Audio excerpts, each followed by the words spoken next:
औज़ुबिल्लाहि मिनश्शैतानिर्रजीम बिस्मिल्लाहिर्रहमानिर्रहीम अस्सलामु अलैकुम वरहमतुल्लाहि वबरकातुहू।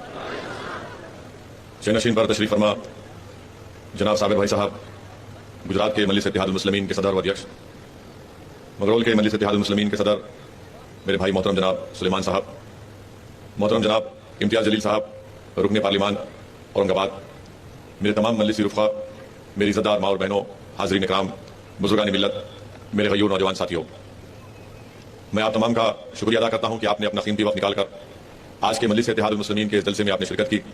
मैं आपका शुक्रिया अदा करता हूं कि आपने जो मोहब्बत के मज़ाहिर मुझसे और इम्तियाज़ जलील साहब से किए, मेरे पास अल्फाज नहीं है कि मैं कैसे आपका शुक्रिया अदा कर सकूं, मगर मैं मेरी जानिब से, हमारे साथी इम्तियाज़ जलील साहब की जानिब से आप तमाम से इस बात का वादा करता हूँ कि जो मोहब्बत और जो शफ़क़त आपने हमको दिखाई और जो भरोसा आपने हम पर किया है, इंशाअल्लाह ताला अल्लाह सुब्हानहू व तआला जब तक हमको जिंदा रखेगा, हम आपके इस भरोसे को शर्मिंदा होने नहीं देंगे। हम आपकी मोहब्बत की लाज रखेंगे और आपने जो बेलोस मोहब्बत के मज़ाहिर किए, उससे हमारे हौसले बुलंद होते हैं। और मुझको ये बात और पैगाम हमको मिलता है कि इंशाअल्लाह ताला न सिर्फ गुजरात बल्कि सौराष्ट्र, पोरबंदर और मंगरोल, जूनागढ़, इन तमाम मुकामात पर इंशाअल्लाह ताला मजलिस इत्तेहादुल मुस्लिमीन को अल्लाह सुब्हानहू व तआला आपकी मोहब्बत और दुआओं के बाइस आने वाले विधानसभा के चुनाव में कामयाब और कामरान करेगा। मैं फिर से आप तमाम का शुक्रिया अदा करता हूँ और खास तौर से हमारी इज़्ज़तदार माँ और बहनों का। मेरे अजीज दोस्तों और बुजुर्गों, अभी आपने मेरे साथी इम्तियाज़ जलील साहब की तकरीर को सुना, मोहतरम जनाब साबिर भाई साहब, और एक तफसीली बात जनाब सुलेमान साहब ने आपके सामने रखी। मैं आपके दरमियान में सिर्फ इसलिए खड़ा हूँ, इस बात को दोहराने के लिए खड़ा हूँ कि हमारे वतन अजीज भारत में मुसलमानों को, अल्पसंख्यक समाज को या दलित समाज को या आदिवासी समाज को, अगर वो ये चाहते हैं, चाहे मुसलमान हो, दलित हो, आदिवासी हो, अगर वो ये चाहते हैं कि उनसे नाइंसाफी के दौर का खात्मा हो, तो उनको एक सियासी ताकत बनना पड़ेगा। अगर वो चाहते ये हैं कि उनकी आवाज़ को सुना जाए, तो आपको एक सियासी ताकत बनना पड़ेगा। अगर आप ये चाहते हैं कि पुलिस के नाजायज जुल्म का खात्मा हो, तो आपको एक ऐसे नुमाइंदे की जरूरत है जो पुलिस की नाजायज जुल्म के खिलाफ आपके साथ खड़ा हो जाए। अगर आप ये चाहते हैं कि गुजरात की विधानसभा में आपके शहर की, आपके जिले की तकलीफ को कोई उठाए, तो आपको जरूरी है कि अब की बार आप मजलिस इत्तेहादुल मुस्लिमीन के उम्मीदवारों को कामयाब करें। अगर आप ये चाहते हैं कि जिस तरीके से पोरबंदर के गोसाबर गांव के उन 600 मुसलमान जिन्होंने गुजरात की हाई कोर्ट में अर्जी दाखिल की और ये कहा कि हम इज्तिमाई तौर पर मरना चाहते हैं, हमको कोर्ट इजाजत दे, मैं उन 600 लोगों से जो गोसाबर गांव के हमारे भाई हैं, बुजुर्ग हैं, मैं उनसे अपील करना चाहूंगा कि आपको मायूस होने की जरूरत नहीं है। हम जानते इस बात को कि गुजरात की सरकार ने आपको अपनी कश्तियों को डॉक करने की इजाजत 2016 से नहीं दे रही है, मगर मेरे अजीज दोस्तों और बुजुर्गों, ये हम तमाम के लिए बड़ी तकलीफ की बात है, शर्मिंदगी की बात है कि उस गांव के 600 मुसलमान जो 100 साल से वो कश्तियां समंदर में चलाकर मछली पकड़ते हैं, आज वो इतने बेबस और मायूस हो चुके हैं कि उनको कोर्ट में जाकर कहना पड़ रहा है कि हमको इजाजत दीजिए कि हम मरना चाहते हैं। मेरे अजीज दोस्तों और बुजुर्गों, असदुद्दीन ओवैसी और इम्तियाज जलील अगर आपके दरमियान में आते हैं, तो यही चीज को हम आपके दरमियान में खड़े होकर कहते हैं कि आपको अपने हौसलों को पस्त नहीं करना चाहिए, आपको नाउम्मीद नहीं होना चाहिए, बल्कि आपको इन नामसाइब हालात हैं, मैं जानता हूं कि नफरत का तूफान है, मगर मेरे अजीज दोस्तों और बुजुर्गों, मेरी इज्जतदार माँ और बहनों, अगर हम हालात को देखकर अपना रुख मोड़ लेंगे, अगर हम नफरत के तूफानों से मुकाबला नहीं करेंगे, तो फिर आने वाली नस्ल को हम क्या छोड़कर जाएंगे। आज जो इस जलसे में मासूम बच्चे हैं, इनके मुस्तकबिल को अच्छा करने की लड़ाई आपको हमको लड़ना है। जिस तरह एक मछेरा मच्छी पकड़ने के लिए समंदर की लहरों के खिलाफ अपनी कश्ती को लेकर जाता है, जिस तरह एक कश्ती समंदर में उसके लहरें आती हैं तो कभी कश्ती और ऊपर नीचे होती है, मगर कश्ती में बैठने वाला यह कहता है कि मैं तूफान की वजह से और लहरों की शिद्दत की वजह से मैं अपनी कश्ती का रुख नहीं मोड़ूंगा। मैं गुजरात के मेरे मजलूम मुसलमान भाइयों से, दलित भाइयों और बहनों से एक अपील कर रहा हूं कि तूफानों से मुकाबला हमको और आपको मिलकर करना है। और मैं आपको बता रहा हूं कि इन तूफानों में चिराग जलाने का हुनर असदुद्दीन ओवैसी जानता है। आप सिर्फ इत्तेहाद और मुत्तहिद हो जाइए, हम एक चिराग जलाएंगे इंशाअल्लाह ताला, हम एक चिराग जलाएंगे। वो चिराग की रोशनी सिर्फ मुसलमान के तक नहीं बल्कि हर उस कमजोर तक पहुंचेगी, चाहे वो दलित हो या हमारा हिंदू भाई हो, जो पीड़ित होगा, जो कमजोर होगा, जिस पर जुल्म किया जा रहा है, जिसको दबाया जा रहा है, जिसको कुचला जा रहा है, मजलिस इत्तेहादुल मुस्लिमीन उसके साथ खड़ी रहेगी। हम मजहब के नाम पर काम नहीं करते, अगर किसी से नाइंसाफी होती है तो हम खड़े हो जाते हैं। इसी बात का पैगाम देने में आपके दरमियान में आया हूं। मैं हमारे दलित भाइयों से अपील कर रहा हूं कि आपने बरसों कांग्रेस पार्टी का साथ दिया, आज मजलिस इत्तेहादुल मुस्लिमीन आपके दरमियान में है। मैं हमारे दलित भाइयों से अपील कर रहा हूं, बहनों से अपील कर रहा हूं कि कल तक आपके पास विकल्प नहीं था, आज आपके पास एक विकल्प है। आज साबिर भाई और सुलेमान भाई आपके दरमियान में, आपने बरसों कांग्रेस का साथ दिया तो कभी भाजपा का साथ दिया। मैं आज आपसे अपील कर रहा हूं कि गुजरात में आपको एक मरतबा असदुद्दीन ओवैसी का साथ दीजिए। मैं आपसे वादा कर रहा हूं कि आपके मसाइल, आपके हुकूक को हम दिलाएंगे। हमेशा जब चुनाव आता है तो कहा जाता है, खासतौर से दलित भाइयों से और मुसलमानों से, कि अपनी गर्दन को अगर बचाना है तो तुमको कांग्रेस को वोट देना है। मैं आपसे कह रहा हूं, मैं गर्दन की या पेट की बात नहीं कर रहा हूं, मैं आपके जिस्म की भी बात नहीं कर रहा हूं। मैं तो आपसे कह रहा हूं कि हमारे नौजवान बच्चों के मुस्तकबिल को रक्षा करना है तो आप मजलिस का साथ दीजिए।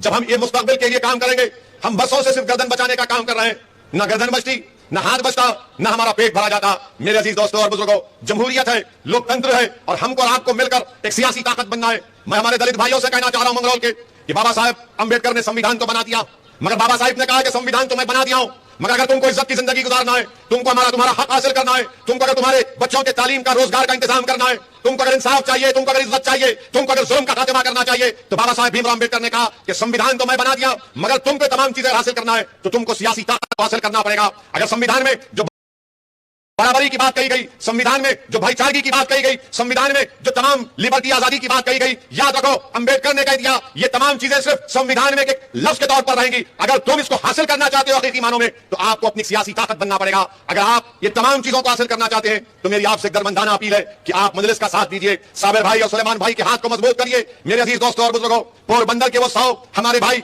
जो आज मायूस है, मैं आज के उन जलसे से उनसे अपील कर रहा हूं कि मायूस मत हो, हम लड़ेंगे आपके लिए, हम आपकी आवाज बनेंगे, मगर आप हरगिज आप इस तरह की बात मत करिए कि हम दुनिया को छोड़ देंगे, हम खुदकशी करेंगे। आपसे मैं अपील कर रहा हूं कि हमको डरने और घबराने की जरूरत नहीं है। कांग्रेस पार्टी का आपने साथ दिया तो कभी बीजेपी का साथ दिया, अब कांग्रेस पार्टी के लोग कल से मंगरौल में और पोरबंदर में यह पुकारना शुरू कर देंगे कि ओवैसी आया है तो बीजेपी को जिताने के लिए आया है। आप देख लेना, कल से शुरू हो जाएंगे। और हमारे आने से पहले सुलेमान भाई बता रहे थे कि कांग्रेस के जिम्मेदार लोग ये कह रहे थे कि ओवैसी आएगा तो यहां पर दंगा होगा, ओवैसी आएगा तो मदरसों को खतरा होगा। मैं उनसे पूछना चाह रहा हूं, क्या 2002 का दंगा मेरी वजह से हुआ था? जब कांग्रेस की सरकार थी गुजरात में तो 1969 का दर्दनाक दंगा मेरी वजह से हुआ था। 1980 का फसाद मेरी वजह से हुआ था। बाबरी मस्जिद की शहादत के बाद जो फसाद हुआ मेरी वजह से हुआ। मैं हमारे कांग्रेस के जिम्मेदारों से कहना चाह रहा हूं, इस तरह की बकवास मत करो, सियासी तौर पर मुकाबला करो। मगर मैं पूछूं कि अभी हमने अपना सफर का आगाज किया पोरबंदर, सौराष्ट्र और मंगरौल में, तो कांग्रेस पार्टी के पेट में दर्द शुरू हो चुका है। यह हमारी कामयाबी की पहली निशानी है, यह हमारी कामयाबी का पहला सिग्नल है।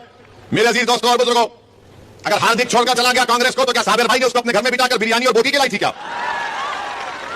अगर कांग्रेस के 12 विधायक जीतकर नरेंद्र मोदी के गोद में बैठकर चाय पी रहे तो क्या साबिर भाई और सुलेमान भाई से शक्कर लेकर गए थे पूछ के कि चाय में मिलाकर पीना है? इनके पास इसका कोई जवाब नहीं है। मगर डर और बीजेपी और कांग्रेस को क्या है? इनको डर सिर्फ यही है, बीजेपी से पूछेंगे तो बीजेपी बोलेंगे ओवैसी एक नया जिन्ना है। इनको यह नहीं मालूम, बीजेपी को यह नहीं मालूम कि जब मुल्क की आजादी की लड़ाई लड़ी जा रही थी तो ओवैसी की तरह मुसलमान जिन्ना के खिलाफ उस वक्त भी थे और आज भी है। हमने पाकिस्तान को नहीं माना, हम भारत को ही मानते आए और मानते रहेंगे। मगर बीजेपी बोलती नहीं है, ऐसा बोलता है। अरे अगर बोलने की वजह से तुमको दर्द हो रहा है तो जवाब दो ना, मैं जो कह रहा हूं। मगर इल्जाम लगा दिया जाता है, कभी कहते हैं कि शिद्दत पसंदी की बात करता है, कभी बीजेपी और कांग्रेस के लोग बोलते हैं कि ओवैसी किसी मजहब का खिलाफ है। मेरी एक तकरीर दिखाओ। मैं राजनीति में पिछले 27-28 साल से हूं। मैं 2 मरतबा का विधायक था और अल्हम्दुलिल्लाह अल्लाह ने मुझे 4 मरतबा रुकने पार्लियामान मुंतखब करवाया। मेरी तकरीर का एक जुमला दिखाओ जो मैंने किसी मजहब के खिलाफ कहा है तो बताओ मुझे। मैं किसी मजहब के खिलाफ ना था, ना हूं, ना कभी रहूंगा इंशाअल्लाह ताला। हां, मैं मोदी के खिलाफ था और जब तक जिंदा रहूंगा मोदी के खिलाफ। मैं आरएसएस के खिलाफ था और जिंदगी भर आरएसएस के खिलाफ रहूंगा। गांधी को मारने वालों के साथ मैं कभी था ना कभी रहूंगा। मैं गांधी के मारने वालों को भारत का सबसे बड़ा दहशतगर्द कहता और कहता रहूंगा। मैं कांग्रेस के खिलाफ हूं और रहूंगा इसलिए कि कांग्रेस ने ही मुसलमानों का, दलितों का बेड़ा गर्क किया। यही कांग्रेस ने मुसलमानों को बर्बाद किया। मैं जानता हूं कांग्रेस पार्टी को, जितना करीब मैं था कोई नहीं था कांग्रेस पार्टी के। जब आंध्र प्रदेश रियासत थी, बल्कि जब चंद्रबाबू नायडू चीफ मिनिस्टर थे और नायडू ने भाजपा हुकूमत की का साथ दिया तो हमने उनके खिलाफ काम शुरू किया था। मैं कांग्रेस को अच्छी तरह जानता हूं और कांग्रेस पार्टी और बीजेपी नहीं चाहती कि भारत में दलित और मुसलमानों की एक पॉलिटिकल लीडरशिप उभरे। ये दोनों पार्टियां ये चाहती है कि इनको डराओ, इनको उलझा कर रख दो इनके मसाइल में, इनको बताओ कि तुम्हारी गर्दन का खतरा है, तुम्हारे फुलान घर का खतरा है। मगर मैं आपसे कह रहा हूं कि आपको डरने और घबराने की जरूरत नहीं है। अगर हम डर डर कर जिंदगी गुजारेंगे तो हम क्या छोड़ के जाएंगे अपने बच्चों के मुस्तकबिल के लिए? बताओ कौन उनकी लड़ाई लड़ेगा? तो आज आपको मुड़कर मुत्तहिद होना पड़ेगा और इतिहाद की ताकत और कुव्वत के बलबूते पर हमको अपनी मसाइल को हल करना पड़ेगा। यह जमहूरियत है और जमहूरियत में जब तक आप अपने नुमाइंदों को कामयाब नहीं करेंगे आपके मसाइल हरगिज़ हल होने वाले नहीं है। मेरी इज्जतदार मां और बहनों, मेरे बुजुर्गों, मैं आपको यह भी बताने आया हूं कि आज हमने अल्हम्दुलिल्लाह मौज़े उलमा इकराम से हमारी तफसीली मुलाकात हुई। वहां पर हमसे सवाल किया गया कि आज हम गुजरात में 3 मुसलमान एमएलए जीत कर आते हैं तो कल क्या होगा? तो मैंने कहा कल क्या होगा इसकी गारंटी मैं नहीं दे सकता, मुझे इल्म गैब नहीं है। मगर इस बात का तो आपको वादा कर सकता हूं कि 3 जगह साबिर भाई की क़यादत में, सुलेमान भाई की क़यादत में गुजरात की विधानसभा में अगर आप तमाम लोग मुत्तहिद हो जाएंगे तो 3 की जगह हम 10 को जिताकर गुजरात की विधानसभा में भिजाने की ताकत आपके हमारे पास है। और ये जो 3 जीत कर गए, कभी इनकी जबान पर नाम आया दलितों का, मुसलमानों का, जुल्म का, नाइंसाफी का, ये तो वहां पर जाकर ऐसा बैठते हैं कि जैसा किसी शादी में बैठते हैं कि अब खाना कब खाना है, खाके घर जाएंगे। कभी उठाया मसाइल विधानसभा में, कभी पूछा कि पोरबंदर के ये हमारे मछेरे भाई 2016 से उनकी कश्ती को ढाकर की इजाजत क्यों नहीं दी जा रही है। कभी पूछा कि जिस क्षेत्र से वो विधायक बनते वहां के मसाइल को उठाया। ये जीतते क्यों, मैं बताता हूं आपको। ये आपकी खिदमत करने के लिए नहीं जीतते, ये अपनी अनानियत के लिए, अपनी इंफरादियत के लिए जीतते हैं। अगर कल साबिर भाई की क़यादत में मजलिस के 8-9 एमएलए जीतेंगे तो ये साबिर भाई की इंफरादियत नहीं कामयाब होगी, ये इज्तिमाई आपकी कामयाबी होगी, हमारी बहनों की कामयाबी होगी, हमारे बच्चों की कामयाबी होगी। ये बात आपको समझने की जरूरत है मेरे अजीज दोस्तों और बुजुर्गों, मेरी इज्जतदार मां और बहनों। ये बात, ये पैगाम मैं आपको दे रहा हूं। और अल्हम्दुलिल्लाह अहमदाबाद के बल्दिया के इलेक्शन, मुडासा, बरूज और गोधरा के बल्दिया के इलेक्शन में मजलिस इत्तेहादुल मुस्लिमीन ने जनाब साबिर भाई की क़यादत में हमारे अराकीन बल्दिया को अल्लाह ने कामयाब और कामरान किया। हमारे कामयाबी का सफर तो शुरू हो चुका है। मैं आपसे वादा कर रहा हूं कि विधानसभा के असेंबली के इलेक्शन में भी, इंतखाबात में भी मजलिस इत्तेहादुल मुस्लिमीन अपने उम्मीदवारों को उतारेगी।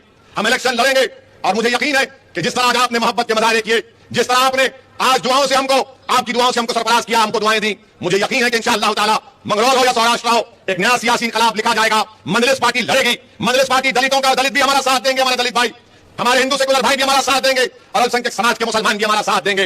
तो आप इन बातों में मत जाइए कि 3 है, 3 का क्या होगा। मैं आपसे कह रहा हूं वो 3 को बाजू करो। अगर आपके 9 जीत कर जाएंगे तो वो जो गुजरात की विधानसभा में जब आपके हक के लिए आवाज उठाएगा आपका विधायक मंगरौल का, तो आपको उसकी आवाज यहां पर सुनाई देगी। जो गुजरात की विधानसभा में पुकार कर कहेगा कि गरीबों से इंसाफ होना चाहिए, तो आज वो आपकी काने जो तड़प रही है, जो आपके दिल में एक ख्वाहिश है कि मेरा भी कोई नुमाइंदा जाकर गुजरात की विधानसभा में मेरी तकलीफ को बयान कर सके, मेरे उम्मीदों को पूरा कर सके, मेरे ख्वाबों को अमली जामेनामा पहना सके, जुल्म के खिलाफ आवाज उठा सके, तो मैं आपसे वादा कर रहा हूं ये काम मजलिस इत्तेहादुल मुस्लिमीन करती आई है और करती रहेगी। मगर शर्त सिर्फ इस बात की है कि आप पूरे इत्मीनान और एतमाद के साथ आने वाले विधानसभा के चुनाव में मजलिस इत्तेहादुल मुस्लिमीन के अपने अपने वोट का इस्तेमाल करिए। मैं जानता हूं कि 27 साल से भाजपा की सरकार है, मगर मेरे अजीज दोस्तों और बुजुर्गों, मुझे एक सच्चाई को बयान करने की इजाजत दीजिए। अगर आप ये समझ रहे हैं कि आप हुकूमतों को बदल सकते हैं, आप नहीं बदल सकते हुकूमतों को। मेरी इस बात को याद रखो। आप लोग आएंगे आपके पास, जैसा जैसा चुनाव करीब आएगा, आकर आपसे कहेंगे हुकूमत को बदलना है, सरकार को बदलना है। अरे बताओ, पिछले आखिरी मरतबा एक मुसलमान लोकसभा के लिए कब जीता था गुजरात में? 1984 में। उसके बाद कितने पार्लियामेंट के इलेक्शन हो गए? 89 का इलेक्शन हुआ, 91 का इलेक्शन हुआ, 96 का पार्लियामेंट का इलेक्शन हुआ, 98 का पार्लियामेंट इलेक्शन हुआ, 99 का पार्लियामेंट इलेक्शन हुआ, 2004 का हुआ, 2009 का हुआ, 2019 का हुआ, यानी 8 पार्लियामेंट के इलेक्शन हो गए और एक भी मुसलमान लोकसभा से गुजरात से नहीं जीता। और तब भी बीजेपी कहती है कि नहीं नहीं, हम सबका साथ, सबका विश्वास की बात करते हैं, किसी को टिकट नहीं देती बीजेपी। और कांग्रेस दूसरी तरफ बोलती है ओवैसी आया, इसकी बातों में मत जाओ। मैं पूछ रहा हूं, 9 पार्लियामेंट के इलेक्शन हो गए, क्यों नहीं जीतता? तुम टिकट देने के लिए तैयार नहीं हो।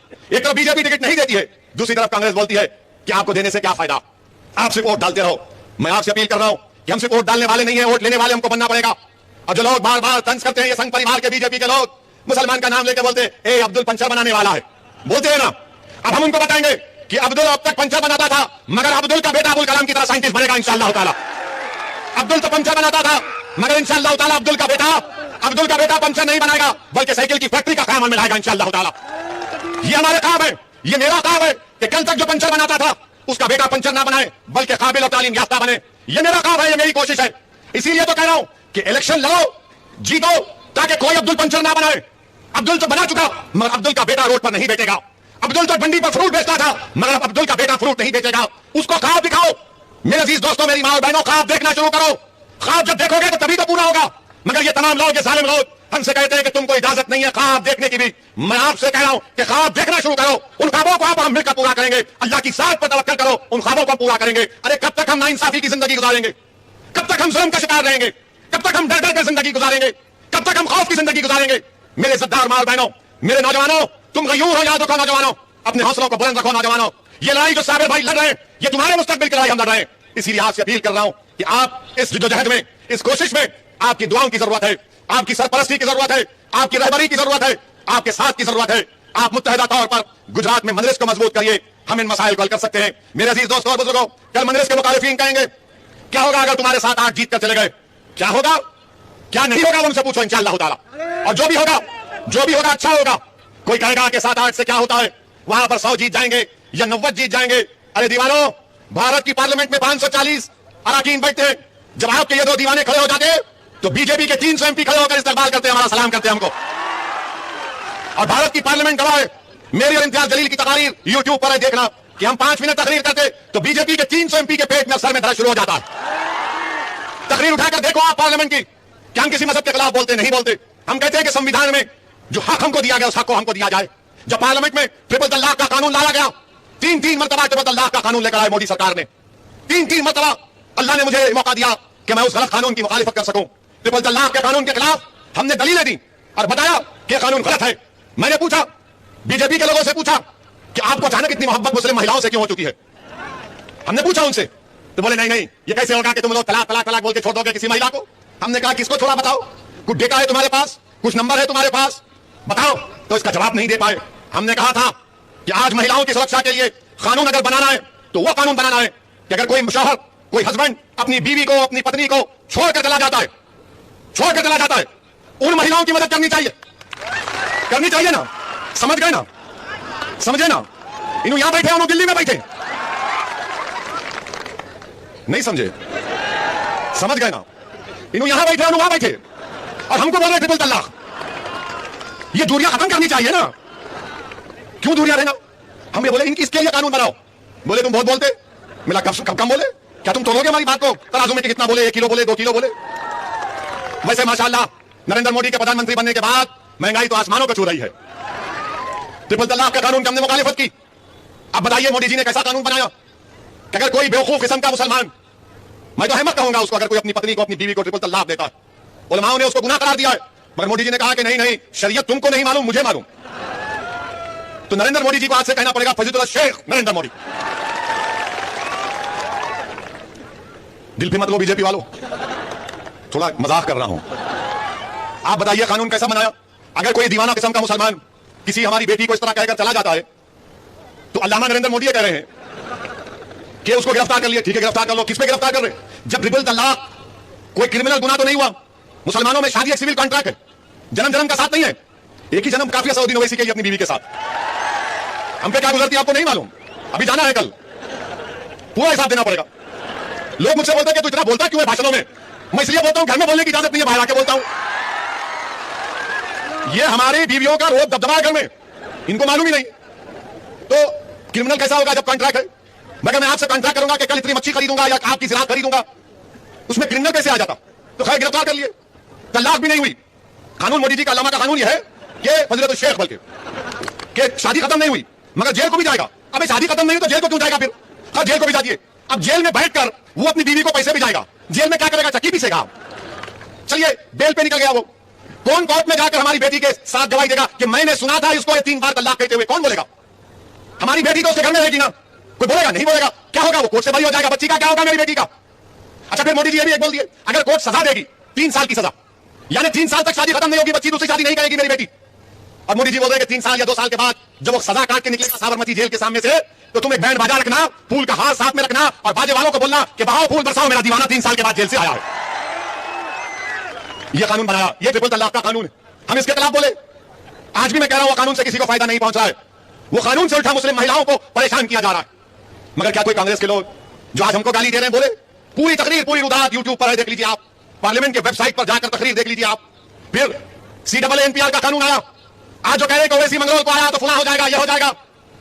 जब CAA का कानून पार्लियामेंट में मोदी सरकार ने लेकर आया था, किसने बीजेपी के 300 संसद के सामने खड़े होकर कहा कि जिस तरह महात्मा गांधी ने साउथ अफ्रीका में उस वक्त की सफेद फार्म हुकूमत के कानून को फाड़ दिया था, मोदी मैं तुम्हारे कानून को आज फाड़ता हूं। पार्लियामेंट में इसको नहीं मानते हो। मैंने उस कानून को फाड़ा।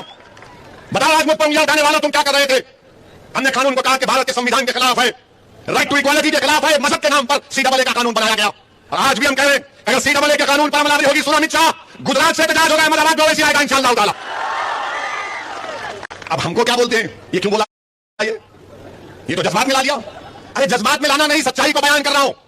और सच्चाई यही है, हिजाब का मसला उठा। मैं उत्तर प्रदेश में चुनाव लड़ रहे थे तो हिजाब के मसले को हमने उठाया, तो फिर शुरू हो गए लोग, अरे यहां क्यों उठा रहे तुम, ये कर्नाटक का मसला है। मुझसे किसी साहब ने पूछा भाई क्यों बोल रहे हिजाब के बारे में। मैंने पूछा उनसे जनाब ये तो बताइए कि आपके घर में आपके खवातीन हिजाब करती है। बोले क्या बेहुदा सवाल आप कर रहे हैं। मैंने पूछा बताओ, तो बोले हाँ बड़ी इज्जत के साथ करती है। मैं उन्हीं के लिए कर रहा हूं। बीजेपी हर चीज एक प्रोग्राम और प्लानिंग के तहत करती है। हिजाब का मसला उठाया तो सबको बाद में मालूम हुआ कि बीजेपी का एजेंडा यही है कि हिजाब के नाम पर, यानी बीजेपी RSS ये चाहती है कि हिजाब हम ना पहने। क्यों ना पहने, बोलेंगे नहीं नहीं तो तुम कैसे तरक्की करोगे। मेरे भाई मैंने कहा आज आपके दरमियान में कह रहा हूं, यमन की आज से 6-7 साल पहले यमन की एक महिला को हिजाब पहनने वाली को नोबेल पीस प्राइज मिला। हिजाब पहनकर उसको नोबेल पीस प्राइज मिला। मगर ये लोग बताई करेंगे मैं क्या पहनूंगा, क्या खाऊंगा, कितनी दाढ़ी छोड़ूंगा या दाढ़ी ना छोड़ूं, सर पर टोपी ना पहनो, कुर्ता पैजामा ना पहनो, तो क्या करेंगे फिर हम? मेरे अजीज दोस्तों और बुजुर्गों, मेरी सरदार मां और बहनों, इसलिए हम आपसे अपील कर रहे हैं कि अगर कोई कहेगा कि असदुद्दीन ओवैसी बोलता है, मेरी जिंदगी का क्या भरोसा, आपकी जिंदगी का क्या भरोसा? अगर अल्लाह ने मेरा ट्रैक का टाइम लिख दिया, अल्लाह ने मुझको रात को एक दिन जमीन की ग़िज़ा बनना है, मगर मेरी कोशिश यही है कि जितनी मोहलत अल्लाह ने मुझे दी इस दुनिया में, मैं अब इस दुनिया को छोड़ने से पहले मैं यही चाहता हूं कि मुझसे ज्यादा नेक, काबिल, मुत्तकी, बहादुर लोग पैदा हो जाए, बेटियां पैदा हो जाए, जो मुझसे ज्यादा गरीब और मजलूम आवाम की आवाज बने और उनकी लड़ाई को जारी रख सके। यही काम कर रहा हूं, यही काम कर रहा हूं, यही मेरी जिंदगी का बहुत बड़ा एक मकसद है। इसीलिए हमने महाराष्ट्र में इम्तियाज जलील आज महाराष्ट्र के दलितों का, मुसलमानों का, मजलूमों का नेता बन चुका है। इनको तकलीफ है। बिहार में अख्तरुल ईमान, शाहनवाज, अंजर नईमी, रुकनुद्दीन मुसलमानों की एक आवाज बन चुके हैं। उत्तर प्रदेश में शौकत अली मजलूमों की एक आवाज बनकर उभर रहा है। कर्नाटक में मजलिस लीडरशिप को पैदा कर रही है। हमको यही काम करना है। अगर यही सोचते बैठेंगे कि सेकुलरिज्म का क्या होगा, सेकुलरिज्म क्या है? सेकुलरिज्म एक जनाजा बन चुका है आज की तारीख में। और मुसलमानों से कहा जा रहा है नहीं तुम्हारा काम है जनाजे को उठा के चलो। अरे मैं कब तक उठा के चलूंगा इसको? 60 साल से तो मैं उठा रहा हूं जनाजे को, अब तुम निकालो इस जनाजे को। अब मैं नहीं उठाने वाला सेकुलरिज्म के जनाजे को। कौन सा सेकुलरिज्म है बताओ? क्या आपने नहीं देखा कि मध्य प्रदेश में एक जैन साहब है, 70 साल का बूढ़ा है, 70 साल का बूढ़ा है, और उसको बीजेपी के एक कॉर्पोरेटर का शौहर पति उसको इतना मारता है। क्यों मारता है उसको? कि तू बता तू मुसलमान है नहीं है? वो बूढ़ा कह रहा है कि नहीं, मारे जा रहा है, जान ले ली उसकी। ये सेकुलरिज्म है। 70 साल के जैन तबके से ताल्लुक रखने वाले शख्स को मध्य प्रदेश में इसलिए मार दिया गया कि मुसलमान नजर आ रहा था। कहां सेकुलरिज्म मुझे बताओ, मत दो मुझे इन बातों की दुहाई। हकीकत तो मैं जानता हूं, और हकीकत यही है कि सेंधवा में खरगोन में घरों को तोड़ दिया गया। दिल्ली देश की राजधानी है, गरीबों के घरों को तोड़ दिया गया बगैर नोटिस के। तो कोई नहीं गया उन बहते आंसुओं को पोंछने के लिए, उन गरीबों को हिम्मत दिलाने के लिए। मैं हैदराबाद में था तो जब बुलडोजर दिल्ली में आए तो किसी ने फोन किया, क्या वैसी तुम नहीं आओगे? मैंने कहा आ रहा हूं। रात में गया, उसी मस्जिद में जाकर रमजान थी तो रमजान में रोजा रास्ते में हमने खोला। दिल्ली के हमारे प्रदेश के अध्यक्ष कलीम हफीज के साथ उस मस्जिद में जाकर जिसकी दीवार और गेट को तोड़ा गया था, वहां पर मैंने नमाज मगरिब अदा की। कौन जाएगा फिर? याद रखिए आपको नेता बनना है। मैं यहां पर आया हूं तो आपको लीडर और नेता और कायद बनाने के लिए आया हूं, और अल्लाह बनाएगा, मैं कोशिश करूंगा सिर्फ इंशाअल्लाह ताला। आपको नेता बनना है, आप बन सकते हैं, याद रखो मेरी बात को। और हमको इल्जाम लगाया जाता है कि मजलिस और ओवैसी क्यों ज्ञान वापी के मसले को उठाया है। मैं नौजवानों से कह रहा हूं जो आज 20-22 साल के नौजवान है, मैं तुमको कह रहा हूं नौजवानों, बाबरी मस्जिद को याद रखो। बाबरी मस्जिद को हमसे छीन लिया गया, उसी तरीके से कोशिशें की जा रही हैं कि ज्ञान वापी को भी छीन लिया जाए, मथुरा की ईदगाह को भी छीन लिया जाए, लखनऊ की टीली वाली मस्जिद को छीन लिया जाए, मुंबई की हाजी अली दरगाह, ख्वाजा अजमेरी का आस्थाना, ये सब हो रहा है। जो मुझ पर आज उंगलियां उठा रहे हैं, बोलो तुम क्यों नहीं बोलते इन बातों को? तो कांग्रेस पार्टी बोलेगी अगर हम बोलेंगे तो हमको हिंदू भाइयों बहनों का वोट नहीं मिलेगा, तो तुम मेरी बर्बादी को बर्दाश्त करोगे। मेरे मस्जिद के तकद्दुस को पामाल किया जा रहा है, तुम कुछ नहीं बोलोगे। मेरी बेइज्जती की जा रही है, तुम कुछ नहीं बोलोगे। मगर जब चुनाव आएगा तो मुसलमानों से कहा जाएगा सेकुलरिज्म के नाम पर वोट दे दो, डराया जाएगा। मगर हम बीजेपी से भी कहना चाह रहे हैं, आरएसएस से भी कहना चाह रहे हैं, हम एक बाबरी मस्जिद को खो चुके हैं, अब दूसरी मस्जिद को हरगिज नहीं खोने देंगे इंशाअल्लाह ताला। हम नहीं खोएंगे, क्योंकि पार्लियामेंट का कानून है कि जो 15 अगस्त 47 को जो मंदिर मस्जिद थी वही रहेगी। और देश के प्रधानमंत्री को भी हम बता रहे हैं, मोदी जी 91 के कानून को मानिए, और आपके लोगों से कहिए जो कोर्ट को जा रहे हैं उनका इख्तियार जरूर है, मगर देश का माहौल अगर कोई खराब कर रहा है तो आप ही की आइडियोलॉजी के लोग दौड़ दौड़ कर रहे हैं। अब तो हद ही हो गई कि हलाल पर हलाल गोश्त पर मुसलमानों को के ताल्लुक से कहा गया हलाल गोश्त खतरा, हिजाब खतरा, दाढ़ी खतरा, टोपी खतरा, पैजामा खतरा, ट्रिपल तलाक गलत, मस्जिद गलत, अज़ान से खतरा। अब टीवी के चैनल पर बीजेपी के लोग बैठकर अल्लाह के रसूल सल्लल्लाहु अलैहि वसल्लम की शान में गुस्ताखी कर रहे हैं। आप बताइए कि टीवी चैनल पर बैठकर रसूलुल्लाह सल्लल्लाहु अलैहि वसल्लम के बारे में अनाप शनाप बकना, बेहुदे किस्म के अल्फाज को इस्तेमाल करना हमारी उम्मत की मां के बारे में, इस पर भी कोई नहीं कहेगा। जो आज मेरी मंगरौल के आने पर उंगलियां उठा रहे, बोलो ना कांग्रेस में कुछ बोले, कुछ तो बोलो। तो नहीं बोलेंगे, मगर अल्लाह का करम है कि अल्लाह के रसूल सल्लल्लाहु अलैहि वसल्लम के खिलाफ किसी ने नाम शनाप बका, कि अल्लाह का लाख लाख करम है कि अल्लाह ने गुनाहगार को मौका दिया कि मैं आका की शान में अगर कोई बोलता है तो उसके खिलाफ बोल रहा हूं। और यही मेरे लिए मुझे यकीन है कि मैंने जो चंद अल्फाज अपनी गुनाहगार ज़बान से अदा किए, मुझे यकीन है कि अल्लाह इसको कबूल करेगा। मेरे अजीज दोस्तों और बुजुर्गों, आज हम मोदी जी से ये बताना चाह रहे हैं कि मोदी जी, आपने पार्लियामेंट में कहा था कि 1200 साल की गुलामी के बाद आज सत्ता मिली है। मोदी जी, ये आपको हिस्ट्री कौन सिखाता है? 1200 साल की गुलामी, अशोका का दौर क्या था मोदी जी आपके लिए?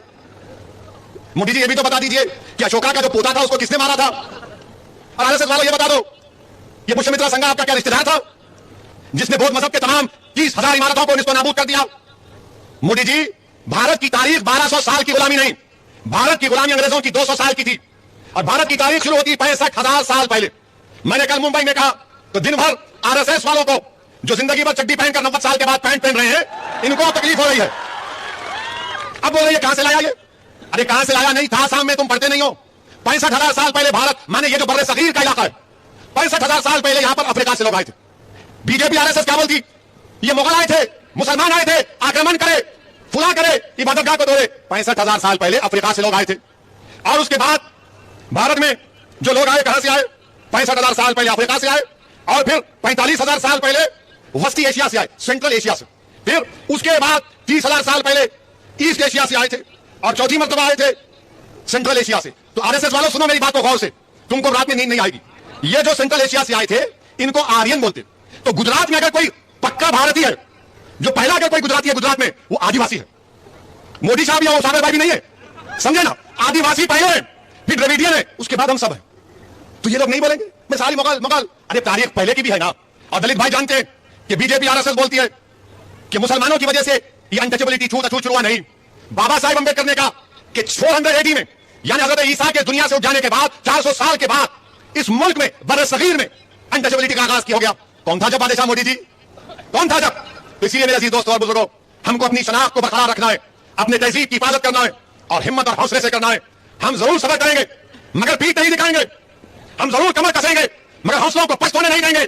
हम जालिमों से नहीं डरेंगे, हम अल्लाह से डरते थे, अल्लाह से डरते रहेंगे। जब हम सबर करेंगे, कमर बस्ता हो जाएंगे और अल्लाह से डरते रहेंगे, तो यकीनन कामयाबी आपके कदम को चूमेगी। यही चंद गुजारिशात मैं आपके सामने अर्ज करने आया हूं। पहली मर्तबा आया हूं और इंशाअल्लाह ताला फिर आऊंगा, आता रहूंगा।